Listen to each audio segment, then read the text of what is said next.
Thing About Cars, a podcast for car enthusiasts and the people who love them. Look, it's a Ford Chianti. Hello, this is The Thing About Cars coming at you live from Italian Car Day Atlanta. It's an overcast day, but it's actually kind of nice outside, and there's a lot of eye candy around this lot. Let's check in with the folks we have around the table today. First, we've got Ben. Hey. And Dawn.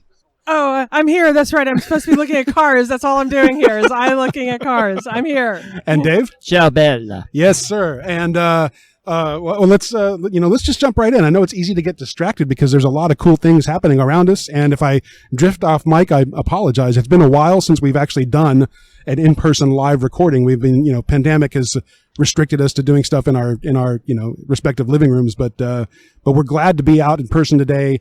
And let's start our episode as usual with a moment of Grand Trivia Auto. And I'm going to hand that over to Ben. There's actually a little bit of madness to his method today. Ben, take it away. Right. Well, we're trying to give away these two motorcycle books from our friends at MotorBooks. Have been so kindly sent to us. One is Vespa, Style and Passion, and the other one is the Complete Book of Moto Guzzi. And of course, if you read our blog, I've written reviews there of both of them. So I've got a question for each book. The trivia question for the Vespa book is: Vespa is more than a name. It's actually a word in the Italian language for a certain type of animal. The question is, what is the animal that Vespa is the Italian word for?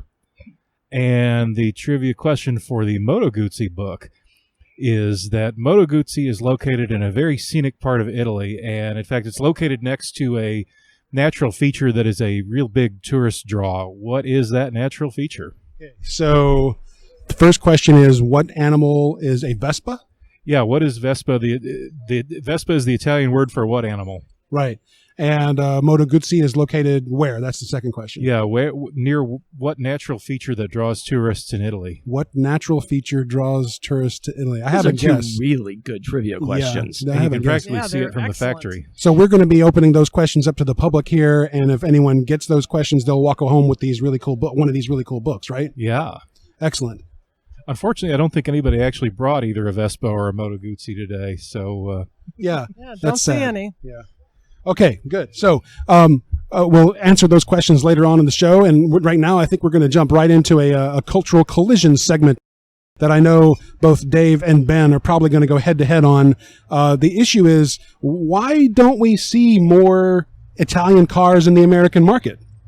And, there's plenty of cool stuff to look at. Even just sitting here on the Ferrari and Maserati lot, there's a bunch of super expensive cars, but not a lot of it. There's a good number of Italian manufactured cars that are not that expensive, and anybody can get them. So, an everyman car does exist. Why don't we see those things here? Dave? It's...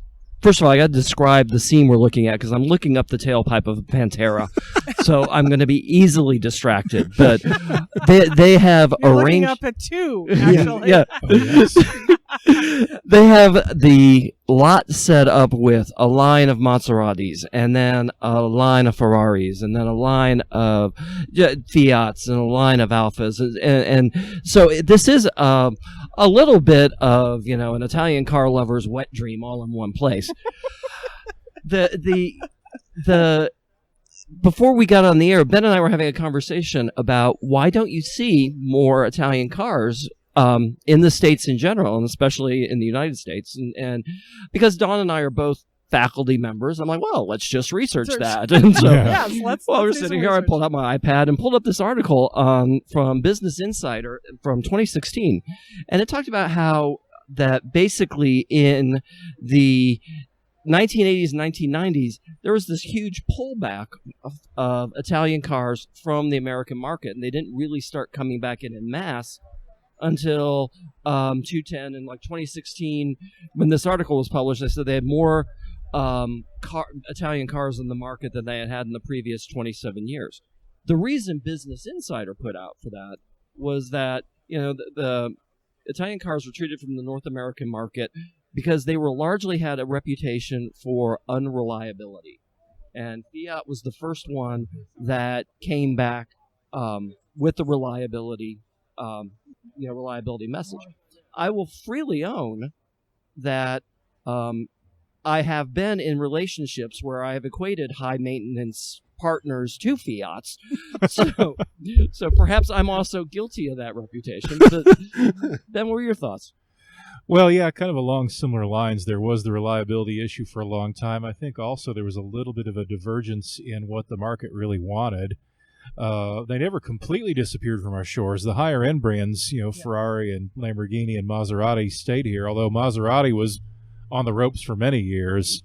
But they haven't really come back that much, I don't think. I mean, Fiat, through its relationship with Chrysler, merger, I guess, they and Alfa Romeo is a product of that too. They're both here, but you don't see them out a whole lot, so they still haven't really caught back on that much. Wait, so did they address their reliability issues or not? Well, one of the things, at least my experience with them when I was in college, I was dating somebody who had an Alfa, and Ben described the electrical system beautifully. It was like, massive spaghetti inside, very small, fine wires in a very complex, jumbled pattern. Most of the reliability seems to have been, at least my experience, tied to the electrical systems. And I think, all cars have gotten better in terms of electrical systems over the last 20 years. Yes. When the person I was dating used to always say, and this was in college, said, she always was complaining about putting the car in the shop and said, "You're an engineer, why can't you fix it?" I'm like, "I'm an aerospace engineer. If you want to get it airborne, I'm your boy." Yeah. I think, too, the 1970s was really a low period, not only for the Italians, but the British as well. That killed both countries' products in our market. My dad had spent the most of the 1980s keeping a pair of mid-70s Alphas running. And, of course, I was a young lad with an eagerness to learn about cars, so I was out there in the garage with him the whole time. And I remember some of these adventures, and one of those Alphas he bought was not reliable when he bought it, but by the time he was done with it, he would drive anywhere in it. Dawn, have you ever owned an Italian car? I've not. I have been fortunate enough to drive them in Italy. And my thinking is really they're cars that were to be driven and not just to go to your local grocery store or haul your kids to school or even to go to work. They really are cars that need to be driven. And Italians don't just park their car and use it for the commute. They take their cars and they drive them beautifully through their hillside in the Piemonte.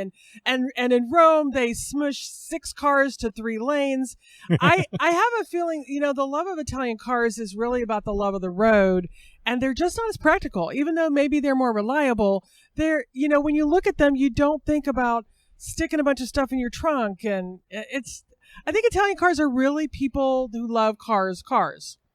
That's true. There are not many cars right in front of us where you're going to put 2 golf bags in the trunk. And if you're lucky, you fit 2 people in the car. I mean, these are cars to be driven by drivers. Although, in all fairness, nobody has really brought an everyday Italian car to this show. That's true. The Alphas that people and Fiats that people drive day to day over there.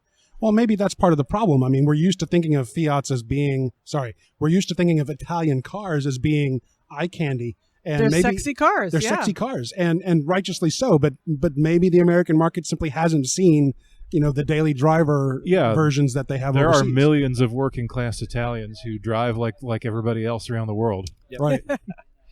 They walk a lot, and they take their bikes. Because if you're trying to drive in Rome, forget it. Oh, Right. God. I remember one time watching somebody, like 5 people just pull up in the middle of the road and get out of their car and leave it running in the road to go into a coffee shop. Yes. And then they sat down to have coffee.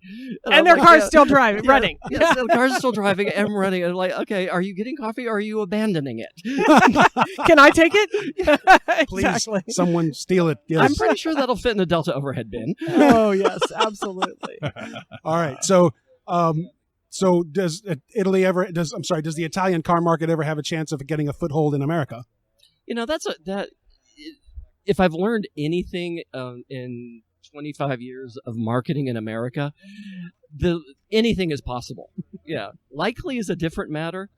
I think the advantage of some Italian cars, I'll equate it to the current Fiats and even the craze for Mini Coopers. if you're living in cities, if you're living in small places, they just fit better. They do. So, so something Yes. that is fun to drive and fits better. Yeah, I think there's definitely a market for it. And we've talked about this before. There's always a market for a midlife crisis. But and the question is, are they marketing to us? And That's right. They're not.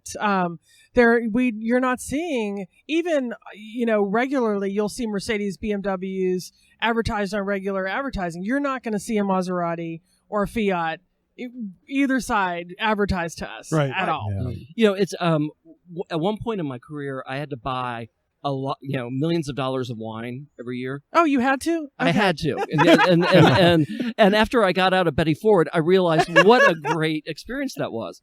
But it's the same thing with Italian cars are almost a gourmet product. Yeah. You don't see Amaronis or Valpolicelles or Nobiellas or let's get into the Piemontes with the Super Tuscans. Right, you don't. right. They don't advertise those things because they don't need to. Right. Yes. If you don't know about us, we don't want you. Yes. Well, and speaking for Atlanta, I can't speak of other American, major metropolitan areas, but even scooter culture is not here. Not really. Yeah. We've Again, tried. yeah. Yeah. Scooter culture could be here in Atlanta or even in, Gwinnett or someplace, but it's just, And that's something that in another episode I could go on about. Yeah. Yeah. We'll have to bookmark that for later. I mean, there's also a whole infrastructure to any of this. If you're talking about scooters, there are places, we finally have places to park bikes in Atlanta. Yes. That's taken a very long time. We finally have bikes that are able to ride in lanes with cars in the Georgia and the Southeast. So the infrastructure is important to it. Right. Yeah, absolutely. Dave, you said it was distracting, and I agree. It's totally distracting looking up the rear end it's of very these hard. these Panteras that are in front of us, and I desperately want to take one home. But what else is catching your eye today? Oh, let's see. I'm Not counting the drivers. not count. There are a couple of hot drivers here too. I like the guy in the full leather It's, with the knee pads. Like, what is that about? The leather bicycle suits really have caught my attention. Like, oh yeah, is there a motorcycle with him? I hadn't noticed. Two more walking up behind you, Don. Other side. They got their armor nice, on. Nice. I'm sorry. I'm sorry, Mickey. What did you ask me? And I'm going to ask everybody this eventually, but what here is catching your eye The today? Alphas. The Alphas? Yeah. I love a small Yeah. roadster convertible, and to Don's point, to actually just get out, and especially in the North Georgia mountains, to drop the top yes. and go drive through the mountains this time of year in a car like that.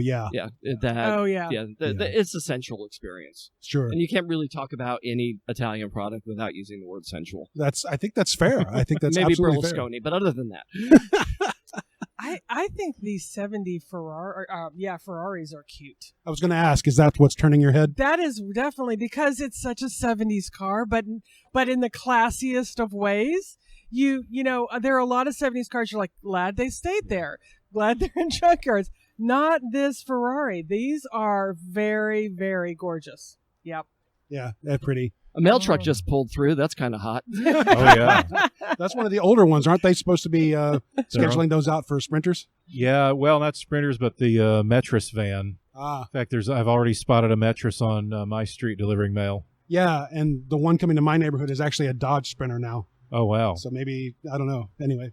I'm glad to see that there aren't just red cars here. Yes. Yes. I love the nuanced pearl colored cars. There's some beautiful cars along one line that are those browns that not the dirty browns, but the pretty the pretty Like pearly copper browns, tone. copper. Not your copper crap tone colored car, mister. Yeah. And some of the yellows. Cafe au laits, that's what they are. Or mochas. Well, there's a metallic blue Alpha Spider that belongs to a friend of mine that's here. That's, I think, one of the really gorgeous cars. Yeah. And there's a Ferrari 308 in a dark metallic gray that's gorgeous. Ben, what's turning your eye? Oh, I see that one. Well, that 512 Berlinetta Boxer that's just behind my left shoulder, I think it's the one Dawn was talking about a second ago. That one for sure. The Alphas, a couple of the launches are really cool too. Yeah, the launches are cool. we were talking earlier, there are no Lamborghinis here. Yeah, No. what's up with Said that? that an announcement before we started recording. Although we have watched them drive by. Yes. Yeah. That you wonder, like, hey, were they invited and they've chosen not to come, but they want to know what they're missing? But they're shaking their tail feathers as they pass us. Yeah. They think their glorified Audis are too cool for us. Yeah, so what's up with that? Why can't Lamborghini represent? I don't know. There are some in the local area. There's a good number of them, especially the Gallardos and Oh, yeah. smaller models. There are some of the bigger, pricier ones too, but you really rarely see them. I think they go to caffeine and octane more than anything. Yeah. So what's I've turning seen- my head is purely either engine or nostalgia. I love an engine that looks like it could rip my face off, which is why the Panteras are screaming at me. That's true. And but otherwise, I like Wow. the X19s. I like the Fiat X19s. Oh yeah. There's just a certain hearkening back to just an easier day, right? An easier time and an introduction to style that the world had not seen at the time. But that's what's turning my head these days. Although I would love to go home with the Maserati. And Ben is saying, and this is our next segment, I guess, Ben is trying to tell me that I don't want a Maserati. Yeah, and I Really? don't want to disparage, anybody's, love, but Especially because they're hosting us. Yeah. Well, Yeah. but they're not the ones that are collectible out here either. They're not. So. well, late model Maseratis, But- I've heard, don't have the best reputation for durability and reliability once they get past a certain age. Of course, everybody would say, well, Italian cars, but But I you don't could know. also say that about a Mercedes. There are all kinds of high-end Mercedes these days that you could get for a song because past a certain age they tend to fall apart. and they all still work as long as you do keep them maintained and repaired. But what that costs to do after a certain age as well Yeah. is a factor for sure. That's why there are a lot of about 10-year-old high-end German cars that are on the market for four figures. Yeah.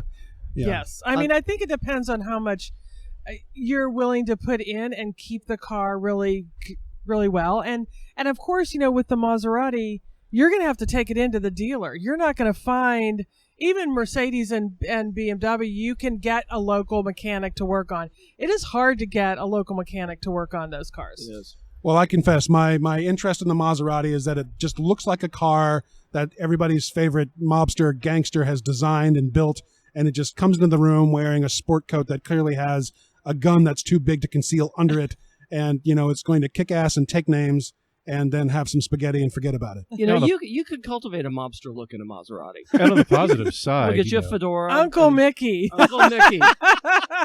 on the positive side, they are part of the Fiat Chrysler conglomerate, so they've got access to a lot of engineering. A lot of them have Ferrari-based engines. Yes. They've got and sexy interiors. and yes, they I'm have going to say their interiors are like some of the the most Ritz. Yes. fabulous, leather interiors going. I've stayed in 4-star hotels that aren't as nice as it's them Wow. inside of a Maserati. Wow. I remember a few years ago out in Los Angeles, I was at the Peterson Automotive Museum there, and they had basically the interior of a Maserati SUV set up in the museum there, just all the seats and the dashboard and everything. And I remember sitting down in the seat and just kind of going and saying, can I just stay here for about a week?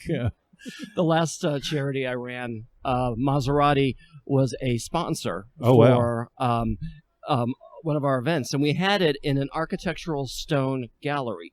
And my CFO was the one who had brokered the arrangement, and the stone gallery was down the road from our offices. He said, "Do you want to come watch them drive the Maseratis in through the architectural stone?" I'm like, "Not really, no. I don't think my heart is up to that." And by the way, whose insurance is this on? Reminds me Yeah. too, I had a neighbor who, when I was a kid, one of my neighbors down the street, and he just passed away a few days ago, so Oh. rest in peace, Howard. But Howard was his name, and he was a grad school buddy of my dad's, and he always said he wanted a Maserati. And one day in 1973 or 4, he got one. Now, he was a psychologist working at a state hospital in Alabama, so he didn't buy a new one. But he got his hands on a 67 Mistral. Of course, this is a car that was only, 5-6 years old at the time. But he was able to afford it because even in the 60s, they didn't hold value very well. Right. He brought the thing home. He was so proud of it. My dad and I rode with him in it one time, going up for about a 3-hour cruise to the state line and back. And after that, it sat in his garage for years because the engine blew up. Oh. And in the 1970s and early 80s, from week to week, whether or not Maserati was even in business at the time was kind of anybody's guess. The engine had been sent back to Italy to be redone at the factory, and it sat in a crate there for years and years and years and years. They didn't get the engine back until about 1985 or 6, I think. And by that point, he was, he just wanted to be done with it. And he advertised it everywhere from New York to Miami, and it still took a while to sell it. Yeah. But if he'd kept it a bit longer, if he'd kept it into the 2000s, it would really be worth something now. Right. Yeah, So that's the hard part, I think, with any car. It's like you got to get over that hump. You got to Right. get to that 25-year. Right. They brought out a Mistral in the early 2000s, and so when that one came out, the old one suddenly became. I also don't know if his was one of the ones that they misspelled the name badge on, because those have a little extra collectible They do. cachet. Not many people know about that. Yeah. Dave, would you introduce the last segment for us? Sure. One of the things that we thought we would talk about also is just our experiences at car shows. It's even coming from an automotive town, I haven't spent a whole lot of time in car shows, and the times I have gone, the 3 car shows I've been to have all been very different experiences. You can't see it, but I've dressed up today. I put a jacket on. I put an ascot on. Oh, I thought that was just because you got off from the pandemic. You're You're wearing pants. I'm wearing Yay. pants. I'm actually. This would only be the second time I've had on pants that weren't jeans. Wow. I still can bring myself for socks. But enough about my sartorial splendor. Sometimes the car shows like this one are about the car. Sometimes the car shows are about the see and be seen, and the cars are kind of, ancillary to it. Backdrops. Backdrops. And being new to this collective of car enthusiasts, I just wanted, I thought it'd be fun if other people talked about their experiences with car shows. All right. Well, I have been dragged to car shows since I was a kid.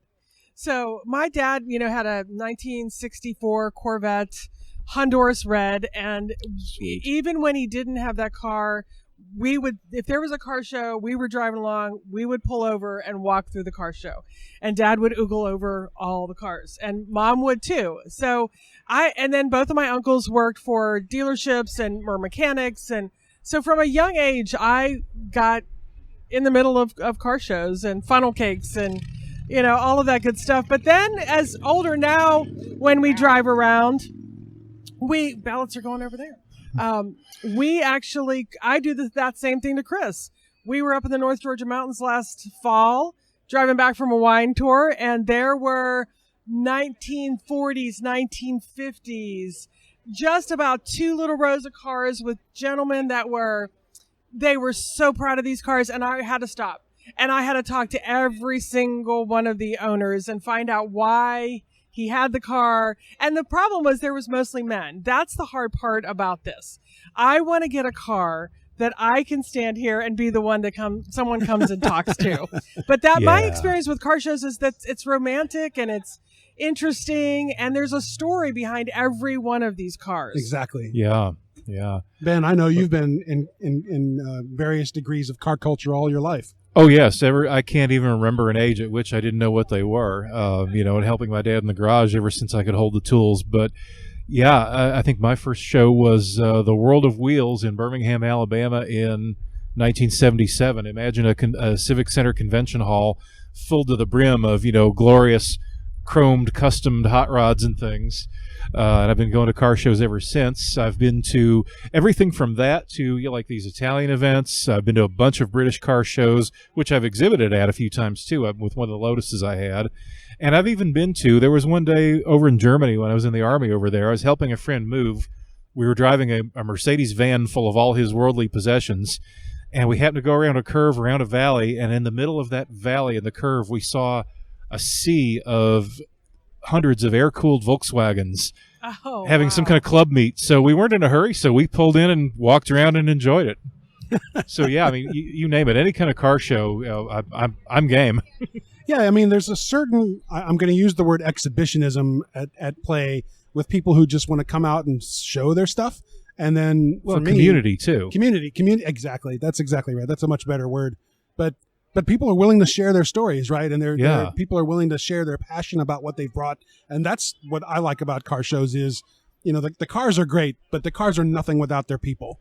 Well, the rest of the year they're probably driving their family members up the wall with constantly prattling on about their cars. So the chance to come out and talk to people who are genuinely interested. Right. So at Atlanta Pride every year, there is the Atlanta Pride car club. Yes. And they exhibit at Pride every year. And the people who set up, they open up their trunks and they pull out tables and candelabras and it's a big party in Piedmont Park, and then they load up and the next day everyone basically all of the grand marshals or the dignitaries are riding in these gorgeous cars as they go down the Peachtree in the parade, and with the exception of my late Congressman John Lewis, God rest his soul, every year they would put him in something glorious, like an old Thunderbird, an old T-Bird, he would not get in the car. He would basically walk the entire 10 miles shaking hands. No kidding. Yep. I saw the same thing at the Independence Day parade downtown back in the 80s. Mayor Young, I didn't even know where his car was because he was on foot and he was working it. I was so proud. In 2018, I got to be in the Pride Parade because I was running for office and be in a Mustang. And I had been campaigning and I had tripped off stage and really messed up my leg. So I was on crutches and I could not walk the parade. So they got me a Mustang and I sat on the back and waved, and I'm like, I really want to go out and touch the people and talk to people, but I couldn't. But I got to ride in the Pride Parade in a Mustang. Becca would be so proud of me. And I didn't know that. So in the future, Dave, you need to hook me up because I will be glad to drive someone in my convertible. You're on. In my Mercedes convertible. As soon Very as cool. I get that window fixed. The window in the Mercedes convertible will be the theme for the next 5 shows. Until I get that daggone thing fixed, it will be. So speaking of Becca, she's not here, but wanted to give her a quick shout. I wonder if she knows that Ford is actually still planning to put V8s out on their market. There's something I read about a particular V8 that they're going to keep in Mustangs and one other vehicle, but we'll have to ask her about that at some other point. It's going to be in the Mach-E just to drive her crazy. Just to drive her crazy. Yeah. A V8 and a Mach-E. Yeah. That just seems wrong, right? Something is wrong. Well, that almost wraps us up for the show, except for we have to answer our trivia questions. Ben, can you guys think of anything else before we do that?